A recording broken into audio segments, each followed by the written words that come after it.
अस्सलाम वालेकुम दोस्तों, मैं हूं डॉक्टर निसार अहमद। आज मैं आपको औरतों और मर्दों के अंदर जिनसी मसाइल के बारे में कुछ बताऊंगा।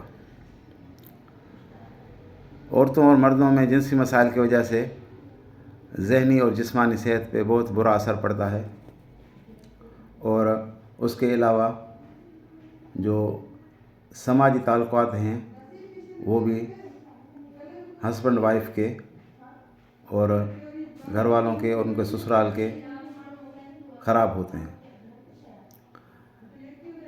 जो जिनसी मसाइल होते हैं उनकी बहुत सी वजूहात होती हैं। सबसे बड़ी जो वजूह है वो है टेंशन, परेशानी, एंग्जाइटी, डिप्रेशन।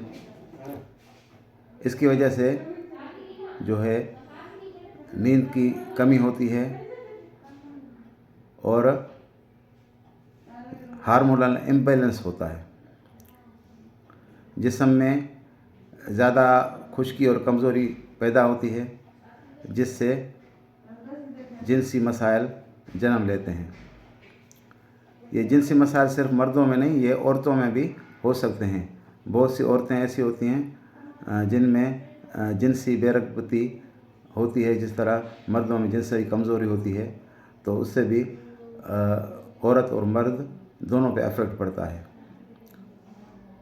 औरत सेहतमंद होगी तो मर्द को भी सेक्सुअल डिज़ायर ज़्यादा होगी। अगर औरत ज़हनी मरीज़ होगी, सही तरह मर्द को मुतमईन नहीं कर सकेगी, तो भी मर्द को जिनसी कमज़ोरी फील होगी। इसके अलावा शुगर जो है वो बहुत बड़ी वजूह है जिनसी मसाइल की, क्योंकि इसमें न्यूरोपैथी होती है और नर्व्स जो सिग्नलिंग ब्रेन से जिस्म तक पहुंचाते हैं वो सही तौर पे अपना काम सरअंजाम नहीं दे सकते, जिसकी वजह से जिनसी कमज़ोरी होती है।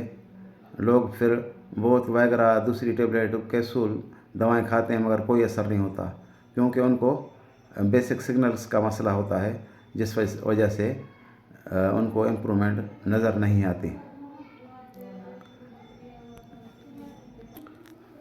जिनसी सेहत में हाइड्रोनियम आयंस की जो है बड़ी अहमियत होती है। पहले के लोग मक्खन, घी ज़्यादा इस्तेमाल करते थे, तो उनको जो है इतनी सेक्स की वीकनेस नहीं होती थी, जिनसी बेरगबती नहीं होती थी। तो अब जो है ज़्यादातर लोगों को वॉक न करने की वजह से, वर्जिश ना करने की वजह से पहले ही कोलेस्ट्रॉल बढ़ा हुआ होता है, तो वो ज़्यादा चिकनाई वाली चीज़ें नहीं इस्तेमाल करते, उनसे परहेज़ करते हैं। उसके अलावा जो हैं कोलेस्ट्रॉल की टेबलेट खाते हैं, जो भी जिनसी वीकनेस पैदा करती है, क्योंकि कोलेस्ट्रॉल जो है वो मर्दाना टेस्टोस्टेरोन हार्मोन जो है उसकी अफजाइश को बढ़ाता है। कोलेस्ट्रॉल जिस्म से कम हो जाएगा तो उससे भी जिनसी कमज़ोरी आएगी। दूसरा ये है कि एज फैक्टर भी होता है। जैसे जैसे इंसान की एज बढ़ती है तो उम्र के लिहाज से टेस्टोस्टेरोन हार्मोन जो है वो मर्दाना हार्मोन एंड्रोजन कम होने लगता है, जिससे भी सेक्स कम होने लगता है।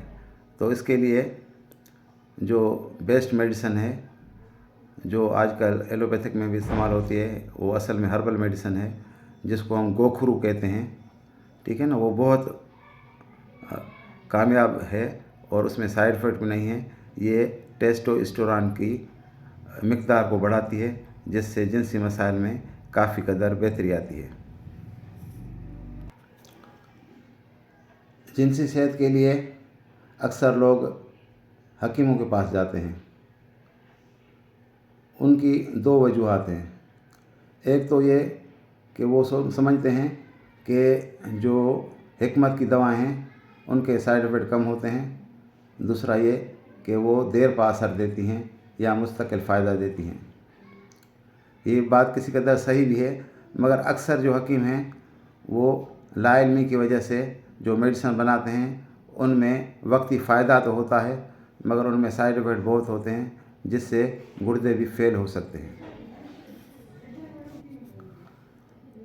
کوئی بھی میڈیسن دیتے وقت مریض کے مزاج کا خیال رکھنا چاہیے۔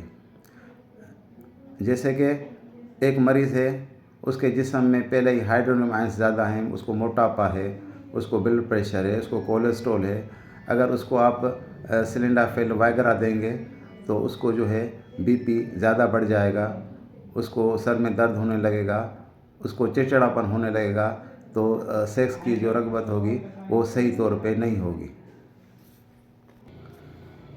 مریض کو ڈائگنوز کرنا چاہیے کہ اس کو جو سیکس کی کمی ہے سگنل کی وجہ سے ہوئی ہے، نیوروپیتھی کی وجہ سے، یا ہائیڈرونیم آئنس کی کمی کی وجہ سے ہوئی ہے، یا آکسیجن کی کمی کی وجہ سے ہوئی ہے، کس وجہ سے ہوئی ہے، تو اس کی ریپلیسمنٹ کی جائے تاکہ مریض کو سائیڈ افیکٹ بھی نہ ہو اور اس کو زیادہ سے زیادہ فائدہ ہو۔ مہربانی آپ کی۔